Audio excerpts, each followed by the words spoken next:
Bismillahirrahmanirrahim. Alhamdulillahi rabbil alamin. Wassalatu wassalamu ala rasulina Muhammad wa ala alihi wa sahbihi ajma'in. Amma ba'd.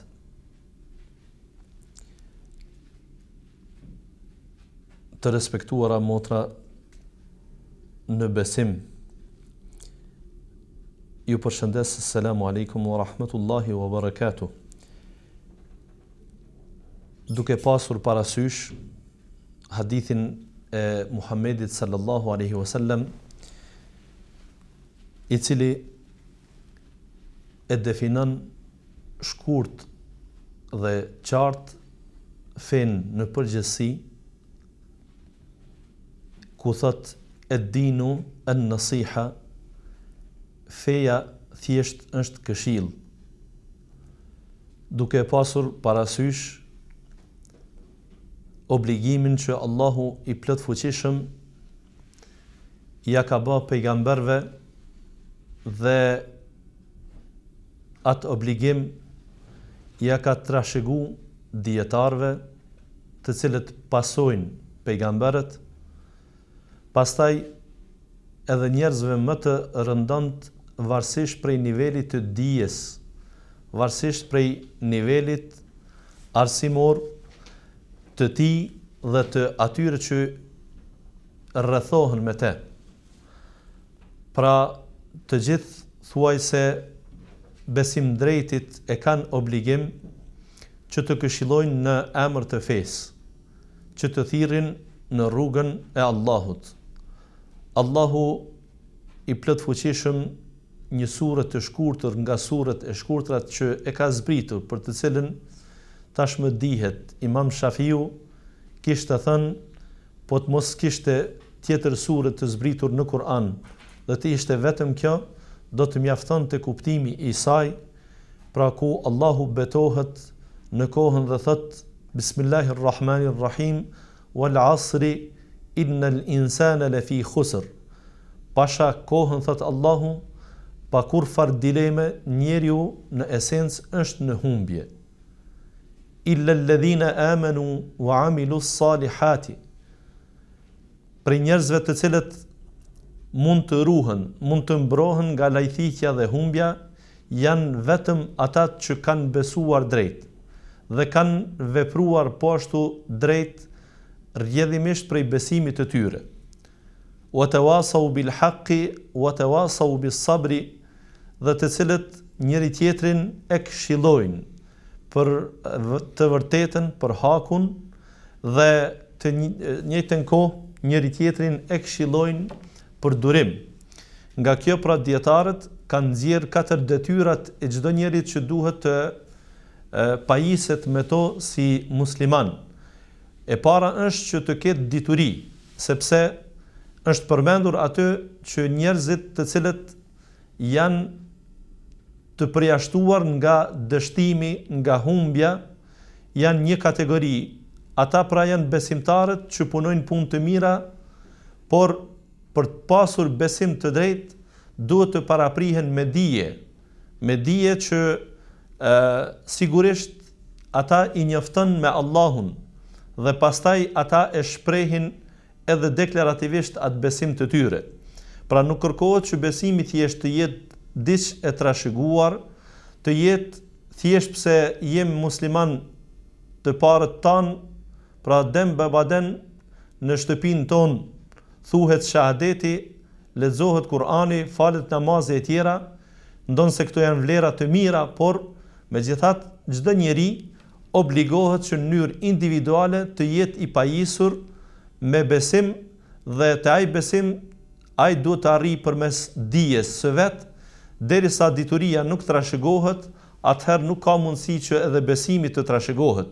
Besimi mund të jetë i ardhur përmes edukimit të mirëfillt që mund t'i bajnë fëmijës së tyre, pra prindrit, mirë po, megjithatë, ai në kohë të caktuar duhet edhe një herë ta quajë të rishikohet dhe njeriu të jetë vet i bindur për vërtetësinë e Allahut, ekzistimit të tij, për vërtetësinë se vetëm ai meriton të adhurohet dhe askush tjetër posti, duhet të jetë i bindur se pasi që ai është krijues i gjithë asaj që ne na rrethon, pasi që ai është edhe krijuesi ynë, furnizuesi ynë, ai është po ashtu i vetmi që meriton të adhurohet dhe ai është i vetmi që atij i përkasin atributet më të larta dhe atij i përkasin emrat më të bukur.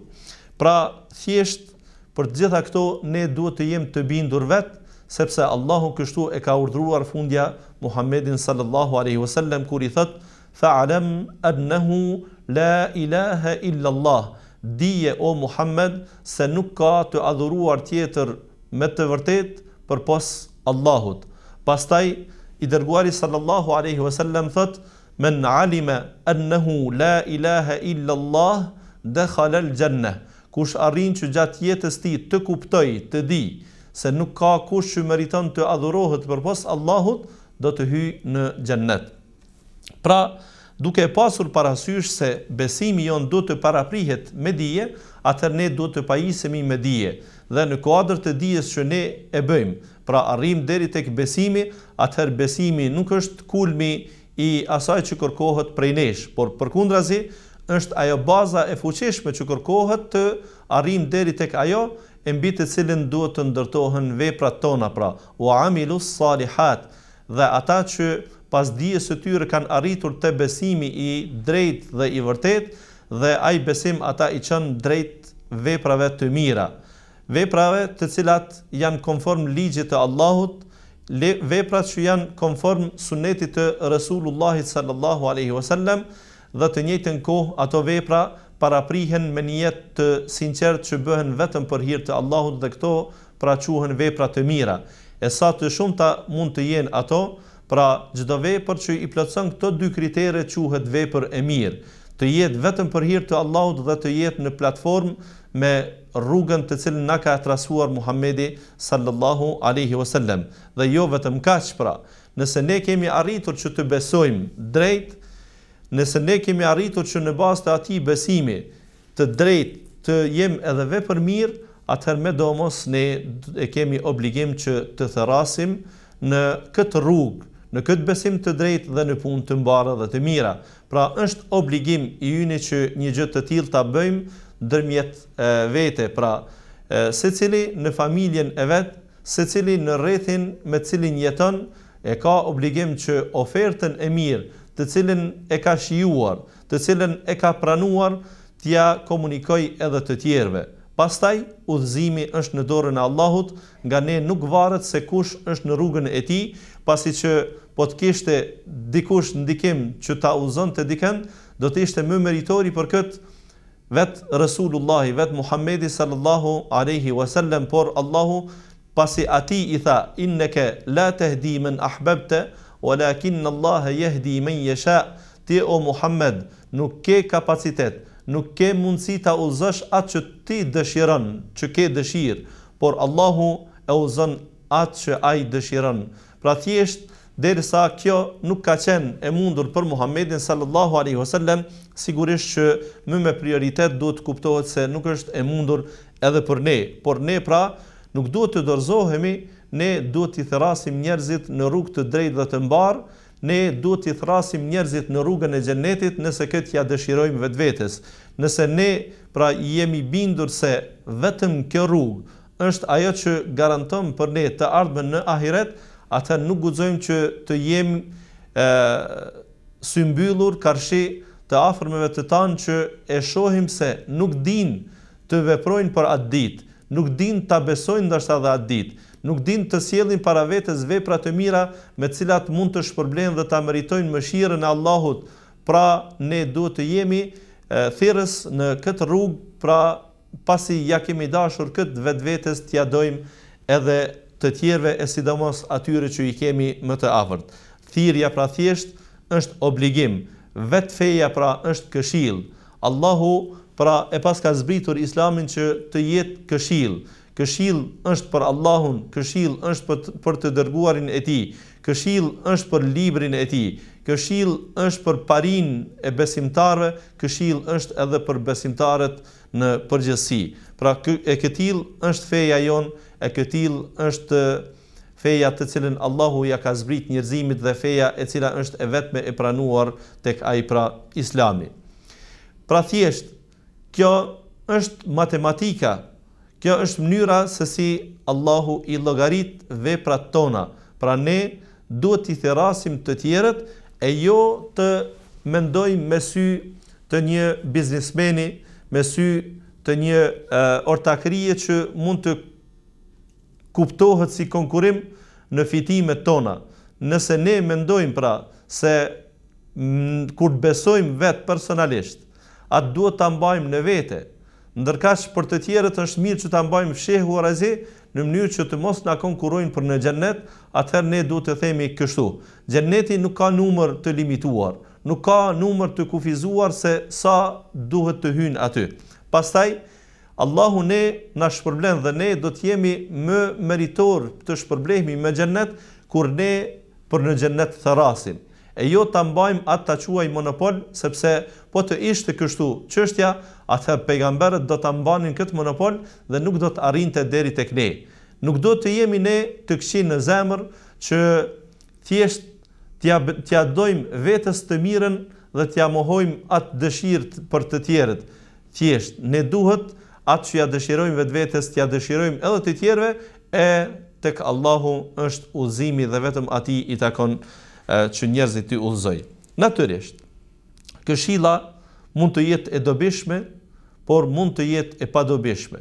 Mund të mos ketë efektin e saj dhe ne për këtë do të flasim. Çka e karakterizon? Cilat janë karakteristikat që këshilla të jetë e pranuar, pra që duhet t'i plotësoj? Për të qenë një këshill e pranuar, do të gjetur ta quaj tokën pjellore. Pra, personin të cilin ne e këshillojmë, duhet të jetë ai prej atyre që ndihet i nevojshëm për atë këshill. Pastaj e dyta, pra 3 kriteret do t'i përmendim, do t'i elaborojmë shkurtimisht. Pra në këtë takim të sonte, e dyta që duhet të plotësohet si kriter për të pasur efekt këshilla është t'i mbyllim syt karshi këshilluesit, pra të mos merremi shumë me detajet se kush është dhe a e meriton ai të flasë për këtë temë apo për atë temë. Dhe e treta, të kem në hatër gjithnjë të përmendim gjithnjë premtimin dhe kërcënimin. Çfarë është për qëllim me premtim e çfarë me kërcënim? Premtim është pra xheneti dhe të mirat që mund t'i marrin njerëzit vepër mirë. Ndërkaq për kërcënim është e kundërta e saj, xhehenemi dhe veprat e liga që mund të na çojnë drejt dënimit të Allahut, i cili është i dhëmshëm dhe i padurueshëm. Megjithatë, dikush do ta meritoj premtimin e Allahut për xhenetin, e dikush tjetër do ta meritoj, po ashtu dhe sa të shumt janë ata, kërcënimin e Allahut dhe do të dënohet me xhehenem. Allahu na ruajt prej këtij të fundit, Allahu na begatoft që të pajisemi dhe të shpërblehemi me atë të parin për hir të rahmetit të tij, e jo që ne jemi aq meritor për veprat e tona që i bëjmë. Padyshim se edhe më vepërmiri në këtë botë është prap i nevojshëm për mëshirën e Allahut. Si ta gjejmë personin i cili ndihet i nevojshëm për këshill? Natyrisht, jo që ne kërkohet të futemi në zemrat e njerëzve dhe të dimë kur ata e kanë nevojën për këshill, sepse ata mund të na mashtrojnë, edhe atëherë kur janë të panevojshëm për këshill, duket se po shprehin një far interesimi. Por në realitet ajo nuk është fare reale. Pra ai interesimi i tyre nuk është real. Por dhe e kundërta. Pikrisht atëherë kur të duket ndoshta se nuk ka fare interesim për këshill, për udhëzim të mbarë dhe të mirë, ndoshta pikërisht atëherë është në nevojën më të madhe që të marrë këshill për punë të mbara. Thjesht pra, kjo është realiteti i njerëzve dhe kjo është çështje e brendshme e tyre. Mirë po, ne po flasim se si mund të kuptojmë a ka efekt këshilla e mirë, fjala e mirë, apo jo, kjo varet prej personit sa është i gatshëm që ta marrë atë këshill. Urtësia, mençuria, udhëzimi i mirë, në kuptim është ardhur, madje citohet të jetë hadith, por duke pasur parasysh defektet në transmetim, nuk mund ta quajmë hadith kështu. Megjithatë, urtësia është gjë e humbur e besimtarit. Atë ku ta gjej, duhet ta marr. Pra, duhet ta konsiderojmë se fjalën e mençur, punën e mirë, e cila nuk kundërshtohet me Kur'an, nuk kundërshtohet me udhëzim të Muhamedit sallallahu alaihi wasallam, duhet ta marrim sikur me qenë pronë e jona, sikur nga kuleta jon, nga çanta jon ka ra dhe tash ne jemi takuar, jemi zatet me atë që e kemi humbur më parë, pra edhe pse ndoshta ajo urtësi nuk është e imja personale, po unë duhet ta trajtoj se për besimtarin udhëzimi i mirë ose shembulli i mirë patjetër se është i tij dhe ai duhet ta përvetësoj atë edhe nëse nuk është ideatori i tij. Natyrisht gjithnjë, jo duke i dhënë shumë hapësirë mendjes së shëndosh, por duke u mundu që me atë sa dim dhe me aq sa nuk dim të pyesim ata që din, pra t'ja përputhim atë të mirë, t'ja përshtatim atë të mirë në përgjithësi udhëzimeve të Allahut dhe udhëzimeve të Muhamedit sallallahu alaihi wasallam. Pra thjesht nga ne kërkohet që për punë të mira dhe të mbara ta gjejmë tokën pjellore që personi të shfaq interesim për këshill, në të kundërtën fjalë të shkojnë bosh. Fjalë të shkojnë bosh dhe shpeshherë ti thu unë me filan motrën, i thash kështu e ashtu, e këshillova në këtë mënyrë dhe në atë mënyrë, mirë po sa po undam, unë e kuptova se nuk ja la shenjë fjala ime, ose hynte nga njëri vesh dhe dilte nga veshi tjetër fjala që unë ja thash. Ndoshta në pamje të jashtme është dukse motra në këtë rast po shpreh interesim për të dëgjuar fjalën tënde, mirë po dëgjimi nuk është kur shikimi i atij me cilin të komunikon në veten e dytë është i drejtuar ka ti. Jo, ndoshta pikërisht atëherë, pra kur ti komunikon me të, syt i ka tek ti, por vëmendjen nuk e ka të drejtuar ka ti. Pra thjesht, nuk është çështja vetëm të dëgjohet fjala, por është të përjetohet këshilla se çfarë i thua. Pastaj, natyrisht se këtu vinë edhe disa parakushte thjesht që ai i cili këshillon vërtet duhet ta ketë qëllimin e mirë, duhet të jetë një jetë pastër, duhet të jetë njeri që vërtet ja do të mirën dhe duhet të jetë pra i besueshëm tek personi. Pra thjesht të di ai se nga ky person këshilla nuk ka prapavi. Ta kuptoj se nga ky vjen vetëm fjala e mirë, por megjithatë, nëse krejt këto kriteri i plotson ky i cili jep këshillën, në rast se ai i cili e merr këshillën nuk ndihet i nevojshëm për ta marrë atë këshill, atëherë këshilla del e pa efekt. Nëse dikush ka vendosur që të orientohet dika, të përcaktohet dika në jetën e tij ose në jetën e saj, dhe ti mundohesh ta ndalosh, atëherë nuk dëgjon fare, nuk ndihet e nevojshme ajo motër për këshillën tënde. Dhe për këtë arsye, ti mund t'i flasësh 1 orë, 2 orë, e 3 orë, por edhe me ditë të tëra e me javë të tëra, ajo këshill nuk arrin të ndryshoj realitetin e saj. Pra, ndoshta duket se orientimi i saj në jetën e mëtutjeshme, si studente ta zën, në mësimet e saj, në synimet e saj, çfarë të studioj, çfarë të punoj, për çfarë të përgatitet. Pastaj në eventualisht këshillimet e saj që ndoshta nganjëherë i ka sy e faqe që kinë se shoqërinë e afërt po e pyes se të përcaktohen për këtë martesë apo në këtë kohë apo në atë mënyrë apo të ngjashme. Ta bëj nikahun apo të mos e bëj nikahun. Të jem në këtë shkollë apo në atë shkollë, të qëndroj në familje apo të largohem prej familjes. Të bëj këtë veprim apo atë veprim, të shoqërohem me filanën apo të mos shoqërohem me filanën, të gjitha këto ndoshta nganjëherë kërkon këshill, mirë po nuk ndihet edhe shumë e nevojshme për marrjen e udhëzimit, sepse ndoshta që më parë ajo është përcaktuar që të veproj ashtu siç ia thot mendja, e në këtë rast ti ndoshta kot mundohesh të flasësh, kot mundohesh ta uzosh sepse ajo tashmë e ka orientimin e vet. Thjesht nuk ndihet aq e nevojshme për këshillën që ti ja jep. Dhe kjo natyrisht se nuk sjell efekt pra në këshill, edhe nëse ti e ke zgjedh fjalorin më të mirë, edhe nëse ti e ke tregu afërsinë më të madhe, edhe nëse ti ke qenë shumë dashamirë se për te, ajo nuk mund ta pranoj një gjë të tillë.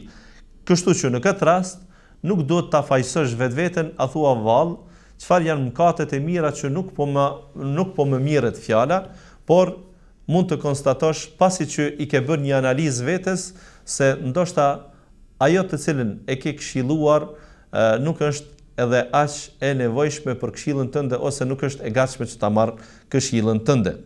Pastaj çështja është që personi të cilin ti i jep këshill duhet ta ketë parasysh se këshilla nuk merret vetëm nga njerëzit ta quaj të kristalt. Të gjithë njerëzit janë mëkatar, janë gjunahshar. Të gjithë njerëzit kanë të meta. Madje Allahu në hadithin kutsi thot, po të ishin njerëzit të tillë, të pagabushëm të gjithë, Allahu do të krijonte popull mëkatar, popull i cili do të bënte gjunahe, e që pastaj ata do të ktheheshin, do të kërkonin falje tek Allahu, e që Allahu t'i fal. Aq shumë e do faljen pra. Dhe nga natyra njerëzit të këtill janë, gabojnë pra, gabojnë në jetën e tyre dhe natyrisht nga ne kërkohet që gabimet të mos i bëjmë me vetdije dhe në anën tjetër të ruhemi nga gabimet ose nga gjunahet e mëdha. Nëse arrim të kuptojmë se kemi rënë në një gabim, qoftë i madh ose i vogël, atëherë duhet të kthehemi nga ai gabim, duhet ta bëjmë atë pendimin që kërkohet përkitazi me gabimin që të bëhen dhe të mirën masat e duhura për të kthyer mbrapa. Thjesht, ne të gjithë jemi ata që gabojmë, por personi i cili është i nevojshëm, pra nëse e ka plotësuar atë kriterin, është i nevojshëm dhe ndihet i nevojshëm për këshillën e dikujt, atëherë nuk duhet që të shikoj personin e pagabueshëm sepse atë nuk do të mund ta gjente. Natyrisht, këshilluesi të njëjtën kohë do të duhej të ishte shembulltyr në atë që e flet, pra të jetë vetë ai që e vepron. Mirë po, kjo nuk nënkupton se personi tjetër i cili e merr këshillën, në rast se e di se fjala e mirë e këtij të parit i cili po flet nuk përputhet me veprën e tij, atë nuk duhet ta marr. Jo, sepse nuk do të thotë se çdo njeri është në gjendje ta bëjë të njëjtën punë të cilën të këshillon ty. Fillimisht këtu duhet të kemi parasysh veprat që mund të kuptohen se janë të mira, që janë vepra që e ngarkojnë bagazhin e personit vepër mirë, siç janë veprat nafile. Pra ti mund të thuash se nëse ta zën një motër, një hoxh të këshillon që të agjerosh në situata të caktuara, pra e kam fjalën për agjerim nafile, dhe ai të thot ose ajo të thot të agjerosh më shumë ditë, pra të mos mjaftohesh vetëm me 3 ditë në muaj. Të agjerosh për shembull të hën dhe të enjten. Të agjërosh për shembull një ditë po dhe një jo, ose nganjëherë të këshillon që të agjërosh edhe më shumë se një ditë po dhe një jo, për shkak të rrethanave që mund të kalojnë kahti. E kjo vlen edhe për gjininë e kundërt. Sepse kjo është fundja dhe porosia e Muhamedit sallallahu alaihi wasallam. Nganjëherë që të mos bim në një mëkat dhe nuk kemi mundësi që rrugë të pastër të zgjedhim në mënyrë të përshpejtuar, atëherë duhet ta zgjedhim agjërimin. Kjo është e qartë, besoj.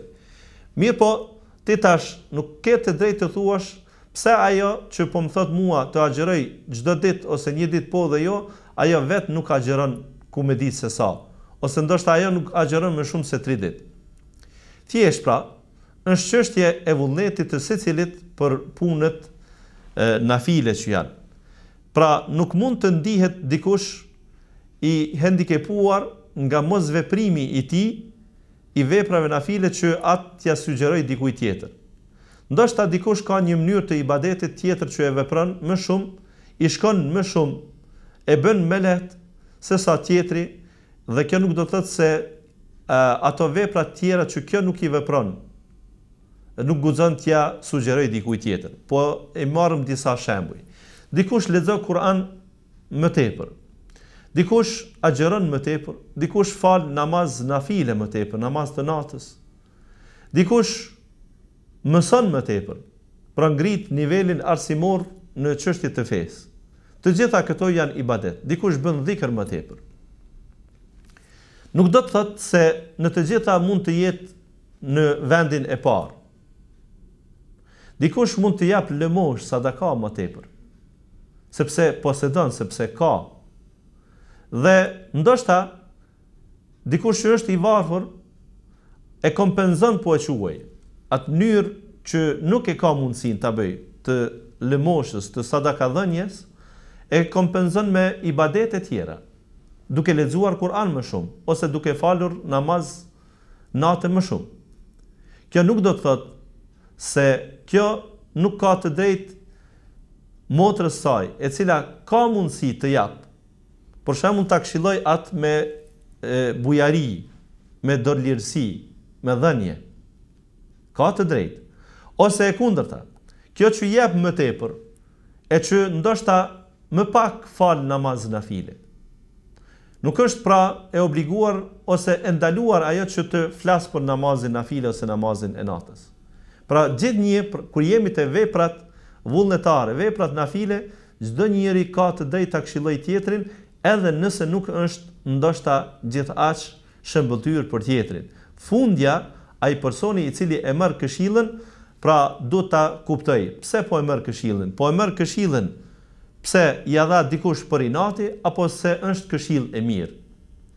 Në këtë rast, urtësia, pra që thash disa kanë ranguar, kanë trajtuar këtë për hadith, megjithatë kuptimi i tij nuk është as pak i dëmshëm, i kundërshtueshëm me tekstet nga Kur'ani dhe nga praktika Muhamedit sallallahu alaihi wasallam. Urtësia është gjë e humbur e muslimanit. Nëse atë e gjen tek i krishteri, tek qifuti, nëse atë e gjen tek idhujtari, nëse atë e gjen tek personi i cili nuk beson, ndoshta e quhen veten ateist, por e ka një virtyt të mirë ose e ka një vepër të mirë, atë duhet ta marr. A kujtoni, të respektuara motra, kur i dërguari sallallahu alaihi wasallam u lajmërua se nga fisi Benu Nadir që jetonte më parë në miqësi dhe në paqe me muslimanët në Medinë, pra këta ishin qifut, dhe kur thyen marrëveshjen e bashkëjetesës me muslimanët ata i dëbuan, i larguan nga ai vend, dhe ata shkuan në Mekë dhe bën një aleancë kundër Muhamedit sallallahu alaihi wasallam dhe muslimanëve. E bën atë ushtrinë e madhe prej 10.000 vetash, ku ju bashkangjiten edhe fise të tjera arabe dhe dëshiruan që të shkojnë dhe t'i rrethojnë muslimanët në Medinë. E i dërguari sallallahu alaihi wasallam u informu për një gjë të tillë, dhe tash numri i muslimanëve ndonse ishte i vogël dhe ishte e pamundur që ata të priteshin në Medinë, duke ditur edhe mllefin e mushrikëve të Mekës që i kishin humbur ta quaj dy lufta, edhe atë të Bedrit edhe atë të Uhudit, parimisht edhe këtë të dytën e kishin humbur, atëherë pejgamberi sallallahu alaihi wasallam, edhe pse gjithnjë frymëzohej, udhëzohej nga Allahu i plot fuqishëm, nuk u ndi i panevojshëm që t'i pyesë sahabët se çfarë të vepronin. Dhe imagjinoni kur ai e mori një këshill nga një rob, nga Selman Farisiu, persiani i cili i kishte besuar Muhamedit sallallahu alaihi wasallam. Dhe jetonte aty, ishte i huaj, ai përmendi një mësim se ne kur kishim probleme të tilla, tha, në Persi atje, në atë qytetrim të hershëm, hapnim kanale, pra bënim hendek që pala armike, e cila pra në atë kohë dihet lufta ka qenë me shpatë, lufta ka qenë edhe me shigjet dhe jo me shumë tjetër. Ata pra nga propozimi i Selman el Farisiut, i dërguari sallallahu alaihi wasallam, hapi një kanal të thellë, të gjerë dhe të gjatë, diku mbi 5 kilometra, të thellë diku mbi 3 metra, të gjerë mbi 4 metra, që të ishte e pamundun që pala armike kur do të vinte buzë Medinës të deportonte nëpër shtëpitë e muslimanëve. Pra thjesht këtë porosi, këtë mësim Muhamedi sallallahu alaihi wasallam nuk e mori nga drejt për drejt nga shpallja. Këtë e mori dhe sigurisht që ju miratu me shpallje Muhamedi sallallahu alaihi wasallam, pra e mori nga persianët dhe atë që ja interpretoi dikush tjetër. Thjesht pra, ne çdo herë kur e marrim një mësim nga dikush, nuk e shikojmë besimin e tij nëse ai mësim është i duhur për ne. Nëse ne vërtet e kemi qëllimin që të arrijmë drejt një caku i cili është i mirë për ne. Atëherë, a ka vend mota të respektuara që muslimanët të bijnë pra prej e ndikimit të fjalëve që thuhen për këshilluesit shpesh herë. Fjalat që e përdorin në shumicën e rasteve, a ajo ka mbet me më këshillu mu kur ajo nuk e shikon veten, ajo ka mbet me më udhëzu mu, ajo nuk ka pun tjetër me i këshyr pun të veta, po i del kohë mu marrë me mu e të ngjashme. Pra thjesht nuk e shikon produktivitetin dhe vlerën e këshillës të cilën e përmban fjala që e ka thënë ajo këshilluesja, por i shikon veprat e saj. Dhe mundohet që edhe fjalën e mirë, edhe këshillën e mirë ta largoj, të bëhet e symbyllur karshi asaj fjalët mirë për shkak se atë po e thot dikush jo adekuat. Kjo thjesht është inati i shejtanit, ose thjesht nuk e ke plotësuar atë kriterin e parë, nuk ndihesh e nevojshme për këshillën e asaj motre. Paramendo sikur të ishe në një rrugë të huaj, në një rrugë që nuk e din. Je nisur për të shku diku tek një cak dhe ke hyrë në një lagje, në një ndërtesë që tashmë nuk po e di rrugën sakt, ose ndërtesën sakt, ose hyrjen sakt, ose numrin e banesës sakt. Dhe rastësisht pra takohesh me atë motrën që nuk do të ishe në gjendje ta marrësh një këshill prej saj. Po të udhëzonte në këtë moment se shtëpia të cilën ti e kërkon, rruga të cilën e kërkon, banesën të cilën e kërkon, është këndej. A e merr këtë këshill për hir të Allahut? Bëhu e sinqert me vetveten. A e kishe marrë këtë këshill? Përgjigjja do të ishte po. Nëse një motër të cilën ti nuk dëshiron ta shohësh me sy, ndoshta, nga mlefi, nga inati, nga ndonjë zëng që ke pasur me parë, me te, të këshillon ose të udhëzon se diçka nga mbrapa teje, pra nga çanta jote ka rënë në rrugë. Dhe ajo do të ishte diç me vlerë, qoftë para, qoftë ari ose ndonjë dokument i rëndësishëm. A do të ishte në gjendje të thuash se ajo ka mbet të më tregoj mua se çfarë më ka rënë nga çanta, nga valigja ime, apo do të ishe ajo që do të kthehesh mbrapa dhe kur do të shikosh se vërtet tek ti ka rënë diçka që është e rëndësishme për ty, do të kthehesh mbrapa dhe do ta marrësh, dhe në këtë rast ndoshta do të jesh falënderuese? Po, Pse këtë e vepron? Sepse ti je e nevojshme për këshillën e saj në atë rast. Ti ndihesh e nevojshme për ta marrë atë fjalë, për ta marrë atë udhëzim, për ta marrë atë isharet nga ajo motër. Atëherë shtrohet pyetja, pse kur ajo të thret ty në rrugë të mbar, pse ajo kur të thret për ndonjë adhurim, për ndonjë ibadet, për ndonjë përkushtim ndaj Allahut, ose mundohet të ndaloj nga ndonjë e lig, nga ndonjë vepër e shëmtuar, pse atëherë heziton ta marrësh fjalën e saj? Sepse ti ja di biografinë dhe kjo është pengesë për ty? Pra, kjo është gënjeshtër. Kështu e gënjen ti vetveten, sepse kur ishe tepër e nevojshme për te, nuk ja shikojshe biografinë se kush ishte. Pra thjesht me udhëzimin e saj u ktheve dhe e morë pasurinë të cilën e gjete në rrugë, e cila të kishte rënë nga valigja jote, nga kuleta jote, nga pallta jote e të ngjashme. Dhe e treta që duhet të ketë parasysh, pra nëse ti gjithnjë ke parasysh premtimin e Allahut dhe kërcënimin e tij, nëse udhëzimi përmban po ashtu, veproj këtë të mirë se e gjen këtë shpërblim, mos e vepro këtë të ligë se e gjen këtë dënim, dhe ti je e sinqert, me do mos pra ti ke për ta pranu atë që dikush ta ofron ty. I dërguari sallallahu alaihi wasallam ishte porositur nga ana e Allahut, ndonse ai kishte marrë një epitet të madh. Allahu i kishte thënë se فَبِمَا رَحْمَةٍ مِّنَ اللَّهِ لِنْتَدَهُمْ, me mëshirën e Allahut ti u tregove zemërbut ndaj tyre. وَلَوْ كُنْتَ فَضًّا غَلِيظَ الْقَلْبِ لَنْفَضُّوا مِنْ حَوْلِكَ, po të ishe i ashpër, po të ishe i tharbër në gjuhën tënde, do të largoheshin njerëzit nga ti. Pra me mëshirën e Allahut ti u tregove i butë. Megjithatë, Allahu atë e kishte porositur ud'u ila sabili rabbika bil hikmeti wal maw'izati al hasana wajadilhum billati hi ahsan. Thirr në rrugën e Allahut me urtësi dhe këshill të mirë, dhe po ashtu polemizo me të tjerët, me mosbesimtarët.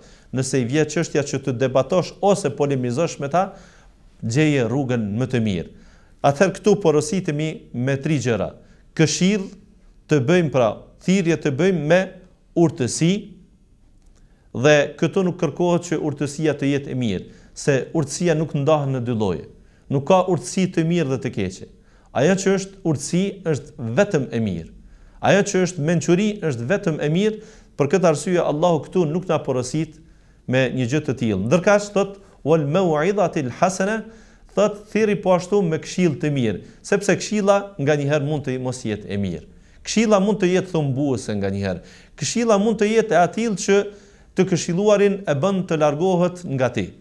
Këshilla mund të jetë me prapavi. Këshilla mund të jetë me pasoja, andaj mos jep këshill të këtill. Mos jetë këshilla jote pra thumbuese e tjera nga ajo që përmendëm, por të jetë gjithnjë e mirë që ajo ta ketë si kriter pra të pranimit se është këshill e mirë. Po ashtu polemiken.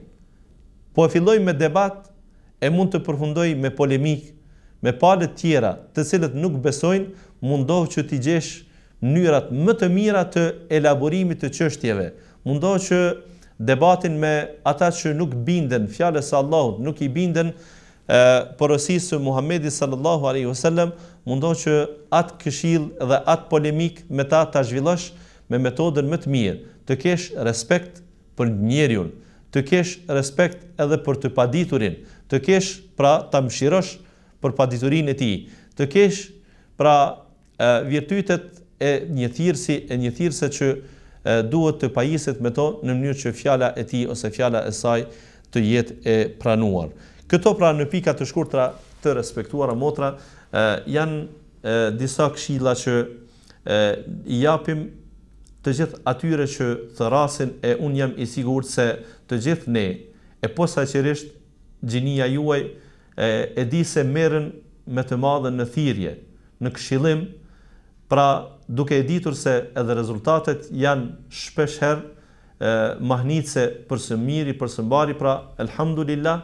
Megjithatë mund të jenë edhe më të larta rezultatet e juaja kur ju thirrni në rrugën e Allahut, nëse i keni parasysh këto që u përmenden, dhe këto unë që i përmenda natyrisht unë mbështeta në mësimet e nxjerra nga dietari Ibnul Qayyim ose Ibnul Qayyim al-Jauziyja, i cili i jep në literaturën atë që ka shkruar dhe i ka sugjeruar thjesht që të kenë parasysh për të pasur efekt këshilla e tij. Duke lutur Allahun e plot fuqishëm që të na bëj prej atyre që flasin fjalë të mira dhe pasojnë rrugën më të mirë, flasin fjalët dhe i pasojnë fjalët më të mira, duke lutur Allahun e plot fuqishëm që po ashtu të na bëj neve që ta kuptojmë të vërtetën se është e vërtetë dhe të tillë ta pasojmë, dhe po ashtu ta kuptojmë të kotën se është e kotë dhe prej asaj të largohemi. Ju përshëndes të gjithëve. Assalamu alaikum wa rahmatullahi wa barakatuh.